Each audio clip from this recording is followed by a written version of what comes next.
যে আমি বিয়ে করতে চাই, তখন আমার চাকরি ছিল না। তখন ওর মা বাবা ডিরেক্ট বলে যে না, বিয়ে দিতে পারবো না। তখন ও সবার সামনে একটা কথা বলছিল, আমার এখনো পরিপূর্ণভাবে মনে আছে। আমি ওর সাথে চলে যাবো, তো আমাকে যদি রাস্তায় নিয়ে রাখে তাতেও আমি থাকি। তোমাদের যদি ভালো লাগে তোমরা আমাকে দিতে পারো, আর যদি না দাও আমি নিজে চলে যাবো, আমাকে আটকাতে পারবো না। তো তখন কথাটা শুই না, মানে এতটা ভালো লাগছিল আমার, আমি আসলে বলে বোঝাতে পারবো না যে এত ভালোবাসতে পারে কেউ।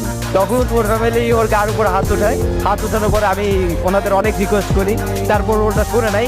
ও তখন আমার হাতটা ধরে সবার সামনে বলতেছে চল। সবাই বলছে না যে তুমি কিছু করতে পারবা না, আমি সবার একদিন দেখাই দেবো যে তুমি কিছু করতে পারবা, তুমিই পারবা, তোমার দ্বারা সবকিছুই সম্ভব, আমি সেটা প্রমাণ করাই দেবো।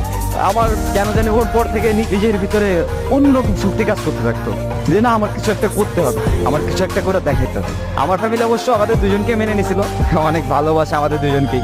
তো আমরা ভালোভাবে চলতেছে সবকিছু। আমার ওই যে জেটটা, যে আমার